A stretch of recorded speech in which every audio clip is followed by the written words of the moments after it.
자, 오늘 우리에게 주신 하나님의 말씀은 누가복음입니다. 누가복음 5장 1절에서 11절입니다. 누가복음 5장 1절에서 11절까지입니다.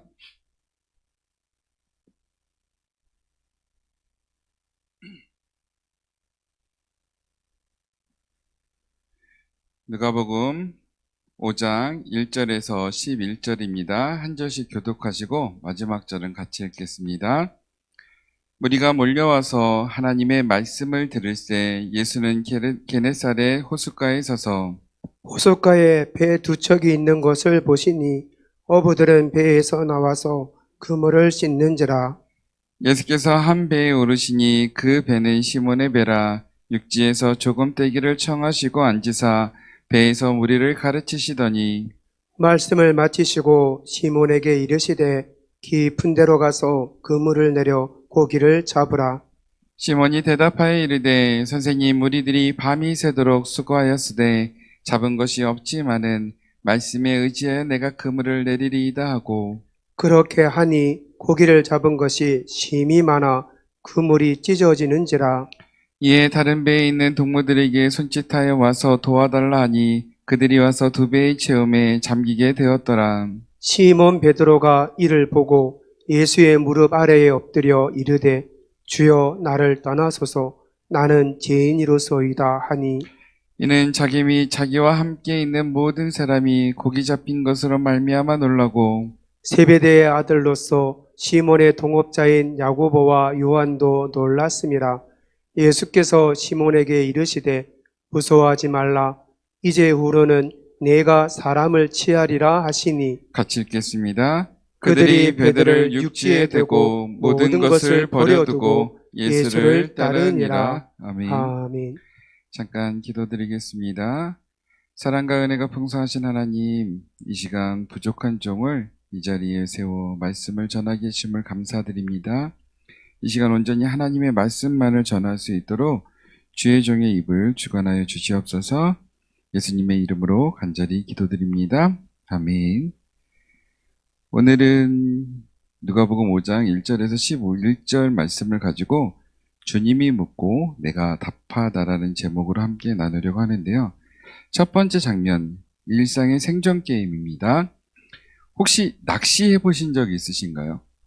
낚시를 좋아하시나요? 자, 낚시를 여러 가지로 정의할 수 있지만 제가 읽었던 책에서는 낚시는 낚시꾼이 묻고 물고기가 대답하는 게임이라고 그렇게 정의를 했습니다. 낚시꾼은 물음표를 닮은 낚시 바늘에 미끼를 끼워서 물속에 들이우죠. 일종의 질문을 던지는 셈입니다.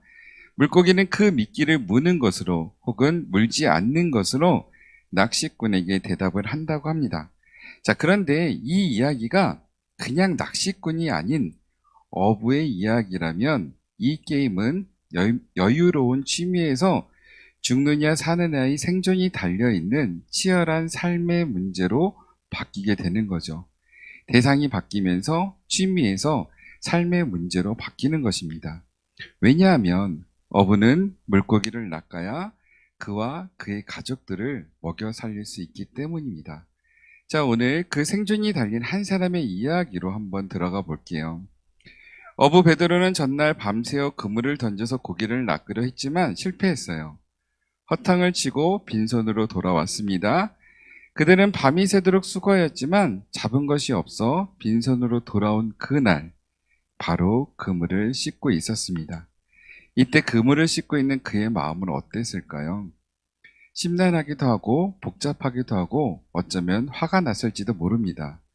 아마도 어쩔 수 없는 상황이 가져다주는 절망감 때문이었을 텐데요.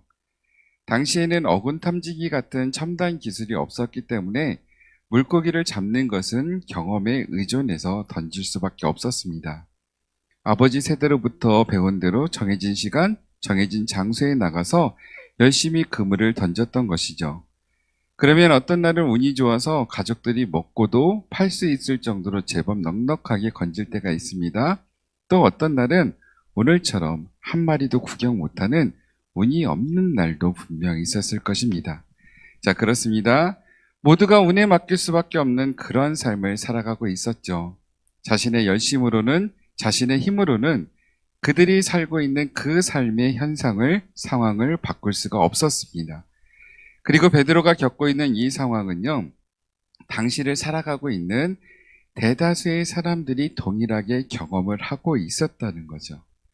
두 번째 장면은 다가오신 주님의 요청, 즉 만남인데요. 예수님이 베드로에게 다가가신 것이 바로 그때였어요. 아무것도 잡지 못해서 실망감으로 피곤한 몸을 가지고 다음 날을 위해서 그물을 씻고 있는 그때 예수님은 베드로에게 다가오셨습니다. 그리고 다짜고짜 예수님은 베드로의 배에 오르셨죠.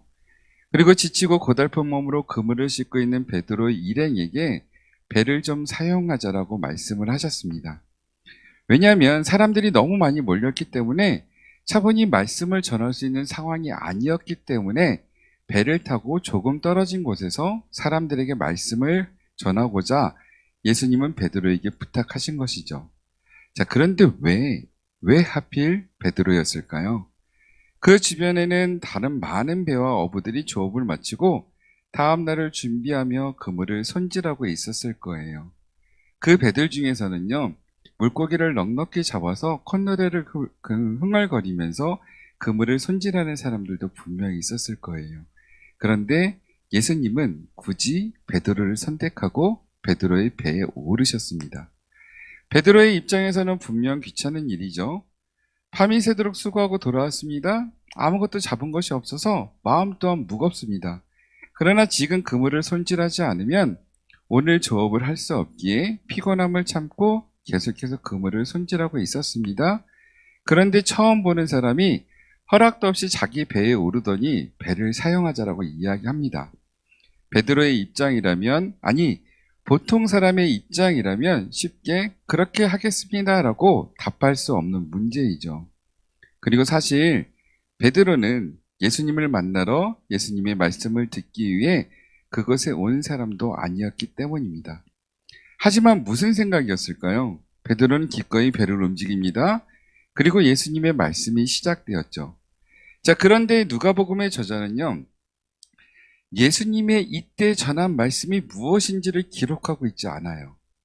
예수님이 하신 말씀인데 그 중요한 말씀을 기록하지 않습니다. 왜? 더 중요한 것이 있었기 때문이죠. 누가복음의 저자는 지금 이 장면에서 예수님이 어떤 말씀을 전하셨는지, 군중들의 반응이 어떠했는지보다는 더 중요한 것을 움켜쥐려고 했다는 것입니다. 자, 그렇습니다. 누가복음이 전하고자 하는 것은요, 그 말씀 전후에 나타나는 베드로의 반응이었어요. 오늘 말씀이 담고 있는 메시지는 구체적인 예수님의 말씀이 아니라 그 말씀 전과 후에 보인 베드로의 반응이라는 사실을 알 수 있는 대목인데요. 예수님의 질문에 베드로는 답합니다. 배를 띄우라는 예수님의 말씀에 베드로는 배를 띄웠습니다. 그리고 깊은 곳에 그물을 내려 고기를 잡으라는 말씀에 베드로는 그렇게 행동을 합니다. 사실 베드로에게는 예수님의 말씀을 따라야 할 이유보다 따라하지 않아도 될 이유가 더 많았습니다. 그럼에도 불구하고 베드로는 예수님의 말씀에 응답하고 그 말씀대로 행동을 합니다. 이것이 그에게 다가오신 예수님에 대한 베드로의 반응이었습니다. 세 번째 장면은 뜻밖의 반응인데요. 주님의 말씀대로 깊은 곳에 그물을 내린 결과 어땠을까요?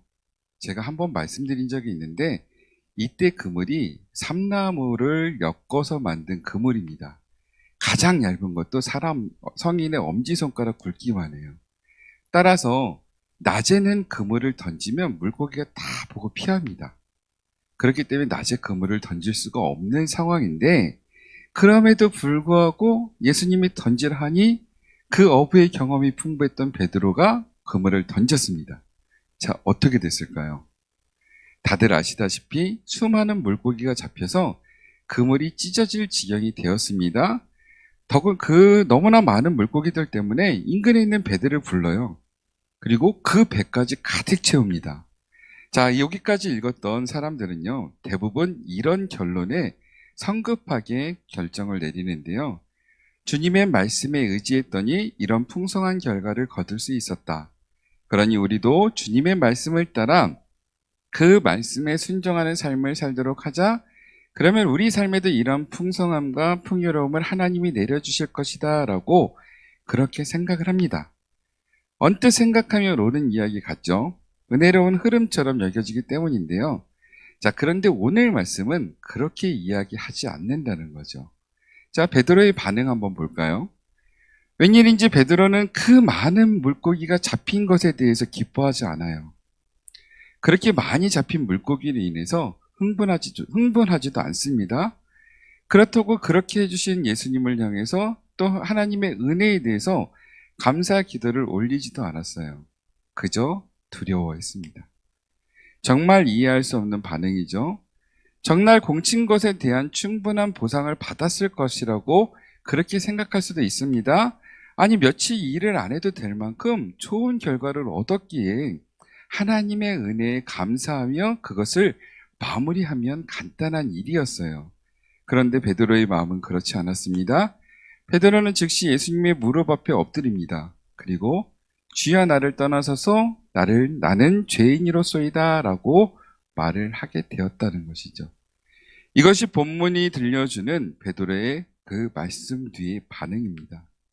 자, 이 말씀에 성경에 나오는 또 다른 사람을 떠오르게 하는데요. 바로 이사야 선지자입니다. 처음 선지자로 부름을 받았을 때 이사야 선지자는 기뻐하지도 자랑하지도 않았습니다. 그리고 염려하고 두려움에 떨었는데요. 이사야서 6장 5절에 이렇게 기록되어 있습니다. 화로다 망하게 되었다. 부정한 사람인 내게 하나님을 뵙게 되었으니 큰일이다 라고 이렇게 고백을 합니다. 이것이 이사야 선지자가 보인 반응입니다. 또한 사도 바울도 마찬가지입니다. 그는 부활하신 주님을 만났던 순간을 회상하면서 교회를 박해하던 자신에게, 도저히 사도라 칭함을 받기 힘든 자신에게 나타나신 하나님의 은혜를 떠올리며 내가 나된 것은 하나님의 은혜로 된 것이라고 그렇게 고백을 합니다. 그리고 뜻밖의 순간 그렇게 나타나신 하나님은요, 오늘 우리에게도 말씀하실 것입니다. 자, 그렇습니다. 하나님은요, 예수님은요, 우리의 처지와 형편에 개의치 않고 직접 찾아와서 말씀을 하십니다. 자, 그렇다면 우리는 어떤 반응으로 대답을 해야 할까요?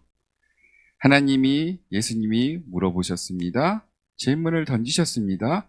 그것도 직접 오셔서 질문을 던지셨죠. 정말 우리가 준비를 하고 있다면 금방 쉽게 대답이 나올 수 있을 거예요. 근데 정말 알 수 없는 시대에 그 시간에 갑자기 오셨어요. 그리고 갑자기 물어보십니다. 자, 우리의 반응 어떻게 대답해야 할까요? 네 번째 장면은 같은 현실과 다른 시선입니다. 반응에 대해서 한번 볼게요. 하나님을 믿는 사람과 믿지 않는 사람의 차이는 다른 데 있지 않습니다.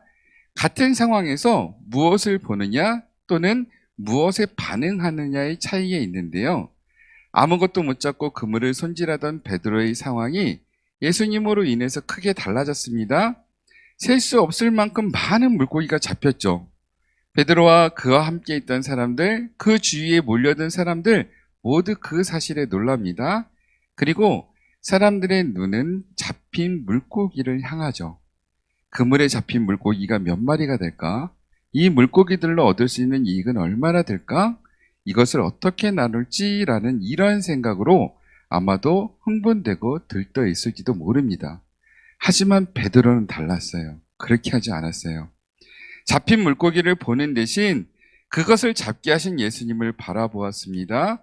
물고기로 인해서 생기는 기쁨 대신 왜 나에게 이런 일이 일어났는지 그 까닭을 다시 한번 되새겨 보았습니다. 그리고 새삼 예수님이 누구신지를 다시 한번 들여다보고 내 자신을 한 번 더 쳐다보았다는 거죠.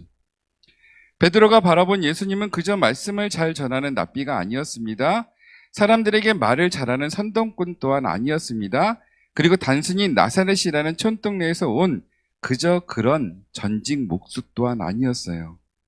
뭔지 딱 잘라서 설명을 할 수 없었지만 예수님은 상식적으로 일어날 수 없는 일을 가능하게 하신 그 능력을 그에게 보여주셨다는 거죠.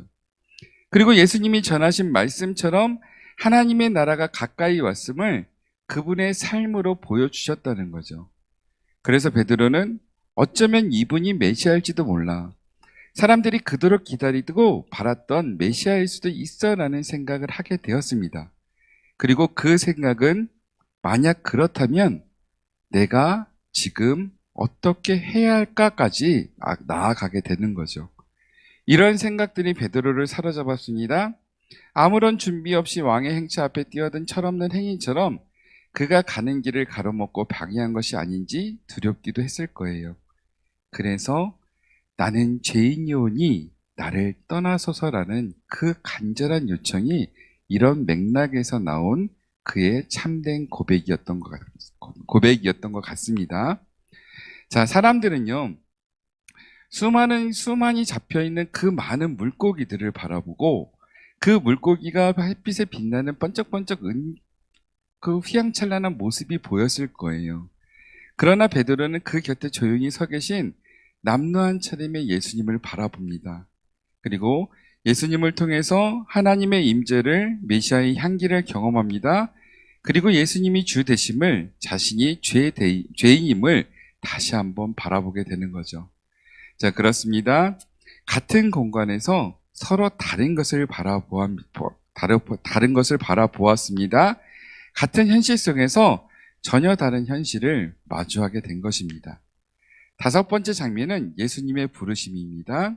하나님의 열심인데요. 이런 반응의 차이가 하나님을 믿는 우리 가운데도 있습니다. 하나님 앞에 서 있는 우리 안에도 같은 현실 속에서 어떻게 서로 다른 것을 바라보는 경우가 있을까라고 생각을 하지만 그런 경우가 너무나 많습니다. 자, 그러면 우리는 무엇을 보아야 할까요? 또 하나님 앞에서 우리의 반응은 어때야 할까요? 오늘 본문에서 나를 떠나서서 나는 죄인이로소이다 이 말은요, 베드로의 요청이었어요.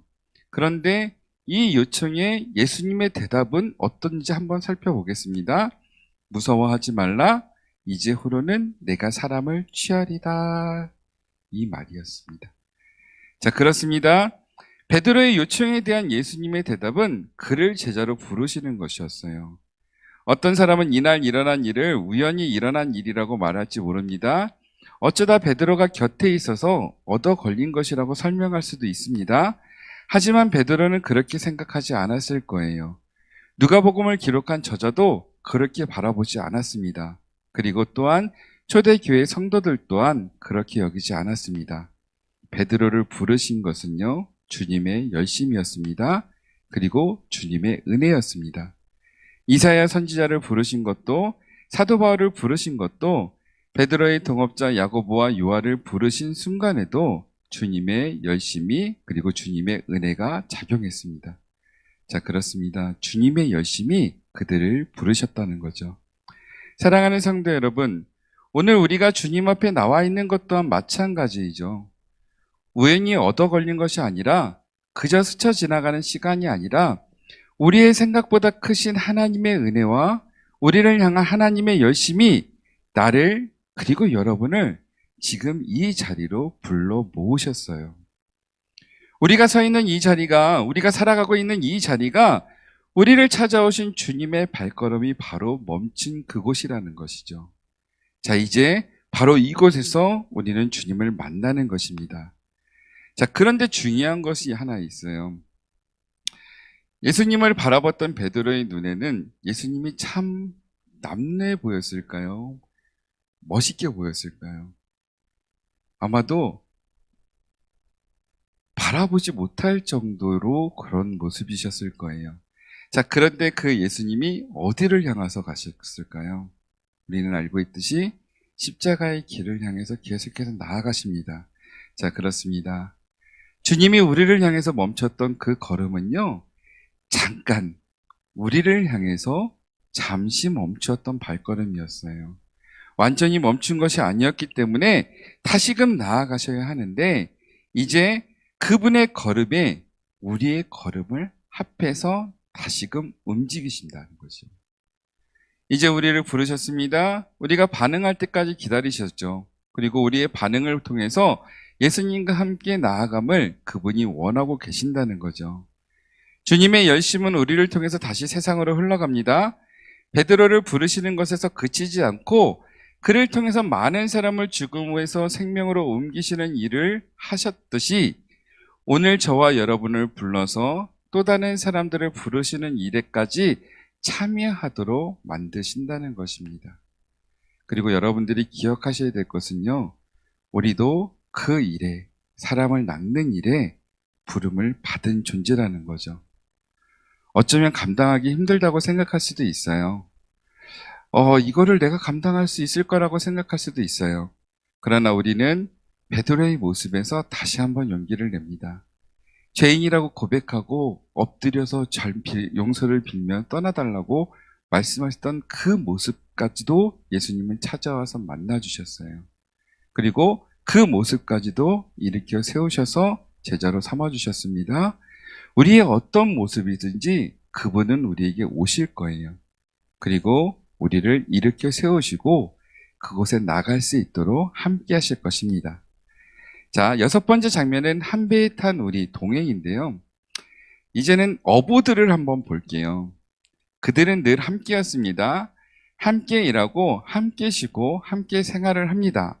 그들은 어부였죠. 함께 배를 타는 사람들이었습니다. 배 위에서 함께 풍랑을 맞기도 합니다. 함께 만선의 기쁨도 나누고 때로는 빈손으로 들어가는 절망을 서로 위로하기도 했을 거예요. 배 위에서 그들은 하나일 수밖에 없습니다. 힘을 합해야 앞으로 나아갈 수 있기 때문인데요. 마음을 모아서 같이 해야 무사히 일을 마치고 집으로 돌아갈 수 있었기 때문입니다. 자, 어떤 의미에서 우리 역시 한 배를 탄 사람입니다. 교회라는 구원 방주에 몸을 맡긴 사람들이기 때문이죠. 주님의 은혜가, 주님의 열심이, 그리고 주님의 다가오심이 우리를 하나로 묶으셨습니다. 우리는 이 신앙 공동체 안에서 함께 어울려 살아가는 사람들이죠.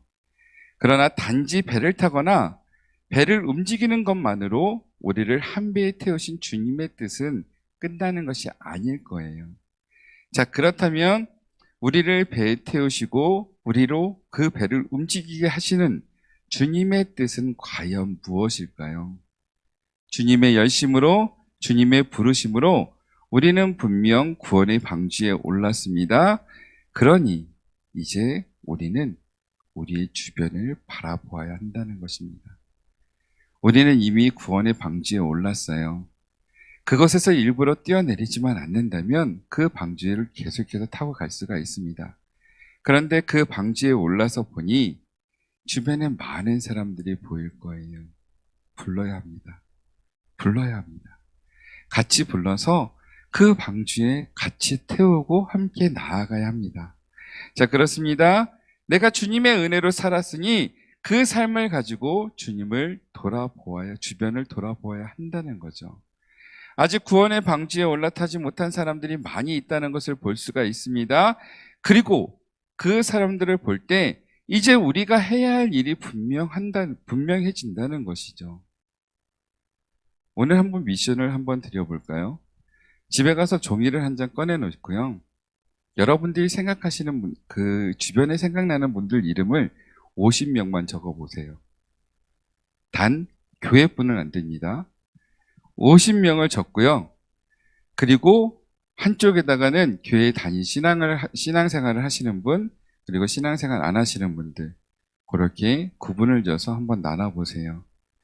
신앙생활 하시는 분에 50명이 다 들어간다면 쉬셔도 됩니다. 만약에 한 사람이라도 그 바깥에 그 신앙생활 하지 않는 사람들 명단에 들어가 있다면 하나님이 그 사람 구원하라고 여러분들을 파송하셨다는 사실 기억하셔야만 합니다. 제가 자주 말씀드리죠. 하나님 앞에 다가갈 때 하나님께서 우리를 부르실 때 우리는 기분 좋게 룰루랄라 하고 갈 수 있을까요? 우리가 전하지 못해서 하나님 앞으로 다가가지 못하는 그 사람들의 원망스러운 눈초리 감당하실 수 있냐는 말입니다. 우리는 좋게 하나님께 갈 수 있습니다. 분명 하나님께 가야 합니다. 그런데 밑에서 너 나한테 저 한 번만이 더 이야기하지 왜 안 했어? 라고 하면서 원망의 눈초리로 쳐다보고 있는 그분들의 눈망울, 시선, 감당할 자신이 있으시면 쉬셔도 돼요. 그냥 방주에서 마음껏 누리셔도 돼요. 근데 자신 없으시면 움직이셔야 합니다. 또 한 가지 아픈 말씀 드릴까요? 주보의 세 가족 안에 계속 빈칸입니다. 뭐라고 기록되어 있냐면요. 하나님 나라의 성장은 예수님의 소원입니다. 여러분이 예수님의 소원을 안 들어주고 계신다는 거예요. 매주 주일날 주보를 받으시죠? 예수님의 소원이 담겨 있는 그 주보를 다 받으시는데 그 주보에 기록되지 않게 아무것도 안 하시고 계세요. 정말 배포가 크신 것 같아요. 사랑하는 성도 여러분, 주님의 열심히 우리를 부르셨어요. 그리고 그곳에 세우셨어요. 구원의 방주까지 오르게 하셨어요. 자, 이제 그 방주에 오르기까지 하신 그분의 뜻이 무엇인지를 우리가 깨닫고 입을 열어서 주님을 전해야 돼요. 하나님의 나라를 전해야 돼요. 불러야 합니다. 구원의 방주에 자리가 없을 거라고요? 아니에요.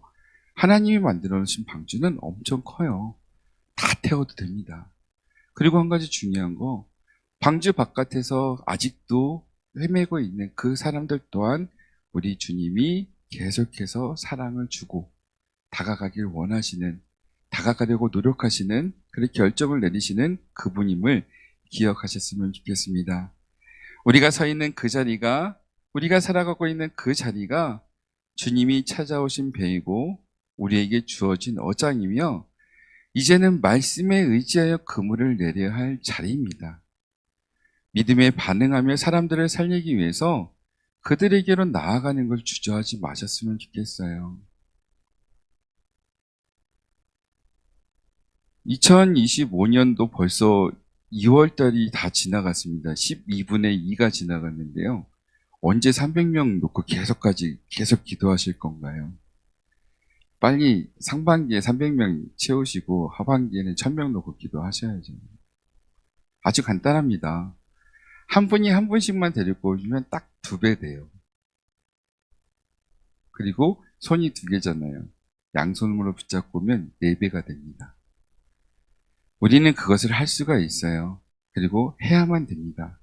우리들에게 바라는 것이 그것이고요. 그리고 그것을 위해서 주님이 먼저 우리에게 찾아와 주셨기 때문입니다. 여전히 파도가 치고 험한 풍파가 일어나는 듯한 현실 속을 우리는 살아가죠. 우리의 열심이 우리의 상황을 결정적으로 바꿀 수는 없지만 그래도 그것을 헤쳐나가려고 노력해야 돼요. 그 상황에서 주님이 우리에게 다가오셔서 말씀하실 겁니다. 멈춰선 내 배 빌릴 수 있겠니? 다시 띄울 수 있겠니? 지금 너의 삶에 내가 들어와 동행해도 되겠니? 이렇게 물으시는 주님의 요청에 이제는 우리의 응답할 차례임을 기억하셨으면 좋겠습니다. 마지막으로 결론을 안 내려드릴 거예요. 자, 여러분의 대답, 각자의 대답을 오늘 주님께 드렸으면 좋겠습니다. 그러나 한 가지 바람이 있다면 주님의 소원을 이루시는 여러분이 되시길 소망합니다.